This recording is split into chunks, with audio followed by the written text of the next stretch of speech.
Last time మనం పెట్టిన sofa come bed video అయితే చాలా హిట్ అయింది. లాస్ట్ టైం మనం చేసింది అయితే 6x6 సైజు, ఈసారి 6x6.5 చేసాము. ఎక్సలెంట్ గా వచ్చింది. సో పోయినసారి చేసిన సోఫా కమ్ బెడ్ అయితే కంప్లీట్ గా ఫిక్స్డ్ చేసాము, but this time something different. ఒక నట్ బోల్ట్ సిస్టమ్ అరేంజ్మెంట్ అయితే చేసాం. దీనివల్ల అడ్వాంటేజ్ ఏంటంటే సోఫా కమ్ బెడ్ లా వాడచ్చు, లేదు అంటే complete 6x6.5 king size bed లా వాడచ్చు, లేదు 2 సపరేట్ చేసుకొని సింగిల్ కాట్స్ లా కూడా వాడుకోవచ్చు. దీనివల్ల ట్రాన్స్పోర్ట్ ఈజీ అవుతుంది, డిఫరెంట్ టైప్స్ గా యూస్ చేసుకోవచ్చు, and more over space saving కూడా. ఫ్రంట్ లో ఇక్కడ చూసుకుంటే ఒక CR 3/4 పైప్ అయితే ఇచ్చాను. సో దీని సైజ్ వచ్చేసి 4 ఇంచెస్.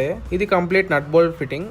ఎప్పుడైతే మనం మ్యాట్రిస్ వేసుకుంటామో మ్యాట్రిస్ అనేది జరగకుండా అది ఒక చిన్న సపోర్ట్ లాగా, ఎప్పుడైతే సోఫా లాగా చేసుకుంటామో you can just remove it and fold చేసుకుంటే as it is sofa come bed అయితే అయిపోతుంది. సో గైస్ ఇక్కడ చూడండి, జస్ట్ ఇలా నట్ బోల్ట్ తీసేస్తే ఇలా డిటాచ్ అయిపోతుంది and just you can remove it. So guys ఇది only framework video. So guys ఈ sofa come bed complete makeover part 2 అయితే